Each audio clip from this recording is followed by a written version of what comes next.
Hello बच्चों, आज आपको स्क्रीन पर कुछ पैटर्न्स दिख रहे होंगे। तो इन पैटर्न्स को अगर हम ध्यान से देखें तो हम क्या ऑब्जर्व करते हैं कि जो हमारा फर्स्ट केस है यानी 1, 2, 3, 4, 5 ये जो हमारा पैटर्न चल रहा है, इसमें क्या कॉमन चीज़ है। पैटर्न किस लिए है कि हर सेकंड नंबर यानी ये जो नंबर है ये अपने प्रीवियस नंबर से एक ज़्यादा है।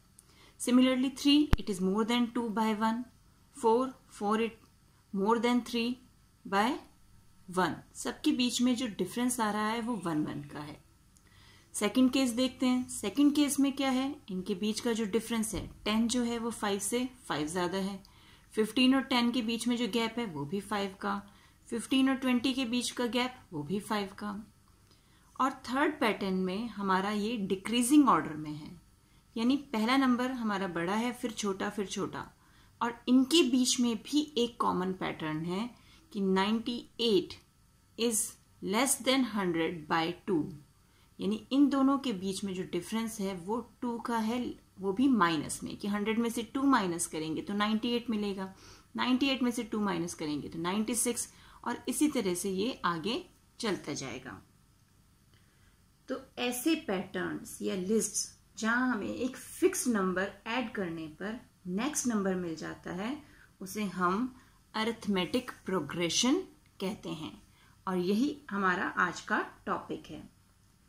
तो अरिथमेटिक प्रोग्रेशन यानी एपी, अरिथमेटिक प्रोग्रेशन यानी एपी जो है, इसमें जितने भी नंबर्स, कोई भी एपी हो, जैसे ये एक एपी है, ये भी एक एपी है, ये भी एक एपी है, इसमें हर नंबर यानी 1, 2, 3, 4, 5, 5, 10, 15 ये सब नंबर्स जो हैं ये टर्म्स कहलाते हैं।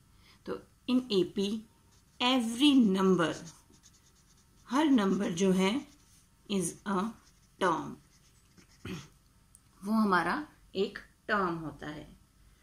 अब ये first term, second term, third term, fourth term, fifth term and so on. Similarly first term 100, second term 98, third term 96। तो अब ये जो हमारी टर्म्स हैं, फर्स्ट टर्म, सेकेंड टर्म, इनके बीच में जो हम डिफरेंस देख रहे हैं, हम देख रहे हैं थ्रू आउट वो कॉमन है। जैसे फर्स्ट केस में 1 का डिफरेंस है। कैसे मिल रहा है हमें डिफरेंस? 2 - 1 is 1, 3 - 2 is 1। तो इस तरह कॉमन डिफरेंस चल रहा है। सेम 10 - 5 इज 5 सेकेंड केस के लिए, 15 - 10 is 5, 20 - 15 is 5। Second third case में 100 - 98 करेंगे कि 98 - 100 करेंगे? हम 98 - 100 करेंगे, दैट इज -2। 96 - 98 that is -2। तो हम इस ढंग से कॉमन डिफरेंस निकाल रहे हैं, वो थ्रू आउट द कॉमन है, इसलिए हम इस डिफरेंस को, जो हमें डिफरेंस दिखता मिल रहा है, इसे हम कहते हैं कॉमन डिफरेंस। और यही कॉमन डिफरेंस, इसको हम डी से डिनोट करते हैं, यही कॉमन डिफरेंस जो है, अगर हम इसे एक टर्म में ऐड करें तो हमें उसकी नेक्स्ट टर्म मिल जाती है। जैसे 1 यहाँ पे कॉमन डिफरेंस है, हम 5 में 1 ऐड करेंगे हमें 6 मिल जाएगा, फिर 6 में 1 ऐड करेंगे हमें 7 मिल जाएगा, और इस तरह से एपी हमारा आगे एक्सटेंड होता जाएगा। सेम यहाँ पर 20 कॉमन डिफरेंस है 5, 20 में 5 ऐड करेंगे 25, फिर 30, इस तरह से हमें मिलेगा। अब ये है -2 यानी अगर हम 96 में -2 ऐड करेंगे, यानी 96 + -2 it is equal to 96 - 2 that is 94, यानी नेक्स्ट नंबर हमें मिल जाएगा 94। सिमिलरली 94 में हम -2 ऐड करेंगे तो 92, 90, और हम इस तरह से आगे अपने एपी को एक्सटेंड करेंगे। तो अब आप ये देख सकते हैं यहाँ पर कि जो हमारा कॉमन डिफरेंस है, कॉमन डिफरेंस ज़रूरी नहीं कि वो हर बार पॉजिटिव हो।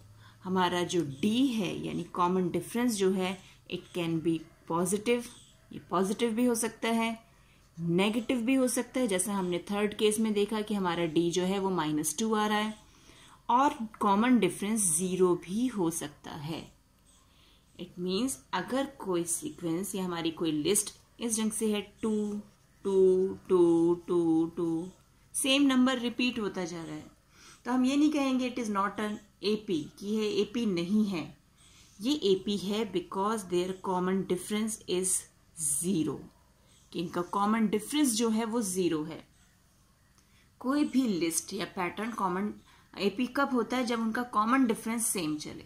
तो हम थ्रू आउट यहाँ देख सकते हैं कि कॉमन डिफरेंस हमारा 0 चल रहा है, तो therefore it is also an AP. तो इस ढंग से हम कोई जो लिस्ट हमें दी गई है वो एपी है या नहीं, हम वो पता लगा सकते हैं। साथ ही साथ हमारे एपी भी 2 टाइप के होते हैं, एक होते हैं इनफाइनाइट एपी और एक होते हैं finite. Infinite and finite AP. अब इनफाइनाइट एपी हमारे कौन से होते हैं? इनफाइनाइट एपी का मतलब है जहां हमें लास्ट टर्म कि वो एपी कहाँ एंड होगा वो टर्म हमें नहीं पता। फॉर एग्जाम्पल 1 2 3 4 5 6 7 और ये कंटिन्यू हो रहा है, हमें इसका एंड नहीं पता। Therefore this one is infinite AP, ये इनफाइनाइट एपी है। सेकेंड केस में हम देख रहे हैं 5 10 15 20 25 30 और हमें एक लास्ट टर्म दी हुई है 50, हम उससे आगे नहीं जा रहे, यानी यहाँ पे हमें लास्ट टर्म एपी का पता है। Therefore it is finite AP. ये हमारी कैसा एपी है? फाइनाइट। अब थर्ड केस में बताइए ये कैसा एपी है हमारा? इनफाइनाइट है या फाइनाइट? क्या हमें यहाँ पे लास्ट टर्म पता है?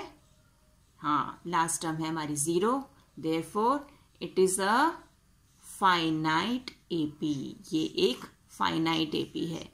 तो जब हमें लास्ट टर्म ना पता हो, यानी एपी जो है वो कंटिन्यूशन में चला जा रहा है, यानी वो इनफाइनाइट एपी है। तो इस तरीके से हम इनफाइनाइट और फाइनाइट एपी में डिफ्रेंशिएट कर सकते हैं। अब हम जानना चाहें अगर कि हमारा जनरल फॉर्म ऑफ एपी क्या होता है, जनरल फॉर्म ऑफ एपी। तो अब जब हम कॉमन डिफरेंस जान चुके हैं कि कॉमन डिफरेंस क्या है और हर बार कॉमन डिफरेंस ऐड करने पे हमें नेक्स्ट नंबर मिल जाता है, तो उसी बेस पे अगर हम फर्स्ट टर्म हमारी ए है, फर्स्ट टर्म को हम ए से डिनोट करते हैं, उसमें हम कॉमन डिफरेंस डी जो ऐड कर दें तो हमें सेकंड टर्म मिल गई। ये हमारी फर्स्ट टर्म थी, ये हमारी सेकंड टर्म आ गई। देख रहे हैं, फर्स्ट टर्म ए, सेकंड टर्म, उसमें हमने कॉमन डिफरेंस डी जो है वो ऐड कर दिया। अब इस ही टर्म में हम दोबारा डी ऐड कर दें, यानी ये 5 में हमने 5 ऐड किया, 10 मिल गया। अब 10 में हम 5 फिर ऐड कर दें, यानी a प्लस डी तो हमारी सेकंड टर्म थी ऑलरेडी, इसमें हम फिर से डी ऐड करें तो हमें थर्ड टर्म मिल जाएगी, यानी ये a3। और अगर हम इसे ध्यान से देखें तो इसे सॉल्व करके हमें क्या मिलेगा? a plus 2d। सिमिलरली आगे जब हम चलेंगे तो a प्लस डी में हम दोबारा d ऐड करेंगे तो हमें मिल जाएगा a plus 3d and so on, a plus 4d, a plus 5d, इस तरह से वो कंटिन्यू होगा। तो ये हमारी जनरल फॉर्म ऑफ एपी है। अब इसी एपी में अगर हमें nth टर्म निकालनी हो, यानी a3 a4 करते करते हम an निकालना चाहें कि an हमारा क्या होगा, तो an के लिए हम क्या करेंगे? यहाँ हम ध्यान से देखें कि जो हमारी फर्स्ट टर्म है a1, उसमें हमारा d 0 है, यानी 1 से 1 कम, यानी d 0 हो गया। सेकेंड टर्म a2, तो d कितना है? 1d, यानी 2 से 1 कम। a3 में हमारा d है a प्लस 2d, 2 यानी 3 से 1 कम। सिमिलरली जब हम फोर्थ टर्म पे जा रहे हैं, यानी a4 जो कि a प्लस 3d है, वहां पे 4 से 1 कम यानी 3d। तो जब हम an की बात करते हैं तो a प्लस तो हमारा एज इट इज चल रहा है through out, a plus a plus a plus, लेकिन जो हमारा d है वो हमारे जिस नंबर की टर्म हमें निकालनी है उससे 1 कम होता है, यानी n-1d। तो this is the formula for calculating the nth term of an AP. यानी अगर हमें कोई एपी दिया गया है, उसमें हमें पता करना है कि उसकी 20th टर्म क्या होगी, या 117 टर्म क्या होगी, तो उसके लिए हम ये फॉर्मूला यूज करते हैं। फॉर एग्जाम्पल हमें एपी दिया हुआ है 6, 9, 12, 15, ये हमारा एपी है और हमें नहीं पता कि इसकी 120th टर्म क्या होगी, क्योंकि 120th टर्म करने के लिए हमें इस एपी में जो डिफरेंस है, कितना है यहाँ पे कॉमन डिफरेंस, यहाँ पे कॉमन डिफरेंस है 3 का, तो वो 3 ऐड करते हुए 120th टर्म तक जाना होगा।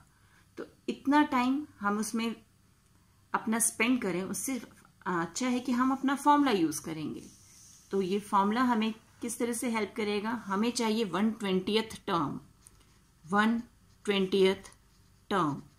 तो 120th टर्म का मतलब है 120th term, A means term, 120th term यानी ए 120 हमें निकालना है। अब यहां पर A means first term, first term क्या है यहाँ पर 6 is equal to 6 plus N, N क्या है, एन यहाँ ए का बेस, तो यहाँ ए के बेस में क्या है 120, यानी 120 माइनस 1, डी इज 9 माइनस 6। एक चीज हमेशा ध्यान रखनी है कि जो भी हमारी नेक्स्ट टर्म है उसमें से उसकी प्रीसीडिंग टर्म यानी प्रीवियस टर्म को माइनस करके हमें कॉमन डिफरेंस निकालना है। 12 माइनस 9, 9 माइनस 12 नहीं करना है, 12 माइनस 9 या 9 माइनस 6, तब हमें कॉमन डिफरेंस मिलेगा। तो कॉमन डिफरेंस इज 3। अब हम इसे सॉल्व करें, 6 प्लस ये कितना आ जाएगा 119 इंटू 3, 6 प्लस 3 9 27, ये 5 और ये 3, इन्हें ऐड कर दें तो हमें कितना मिल जाएगा 363, यानी हमारी जो 120th टर्म होगी इस एपी की 6, 9, 12, 15 जो हमारा एपी है उसकी 120th टर्म होगी 363। तो इस तरह से हम ये nth टर्म के लिए जो फॉर्मूला है उसे यूज करके जिस भी टर्म को हमें निकालना है, यानी जिस नंबर की वो इस नंबर पे, इस पर्टिकुलर नंबर पे यानी 20th नंबर पे या 51st नंबर पे कौन सी टर्म आएगी, अगर हम सीरीज को एक्सटेंड करते हैं तो वो पता करने के लिए हम अपना ये फॉर्मूला यूज करते हैं। आई होप आपको एपी से रिलेटेड यहाँ तक का कॉन्सेप्ट क्लियर हो गया होगा कि हम एपी किसे कहते हैं, हमें कैसे पता चलेगा कोई एपी, कोई भी जो लिस्ट या पैटर्न हमें दिया गया है वो एपी है, उसके लिए क्या करना होगा, हमें उनका कॉमन डिफरेंस देखना होगा। If the common difference is same throughout the list then it is an AP. जब हमें पता चल जाएगा वो एपी है तो फिर हम उसकी जो भी टर्म हमें दी गई है कि ये टर्म निकालनी है, हम ये फॉर्मूला यूज करके उसकी उस पर्टिकुलर टर्म को निकाल सकते हैं। तो मिलते हैं एक और वीडियो में, तब तक keep practicing and enjoy maths.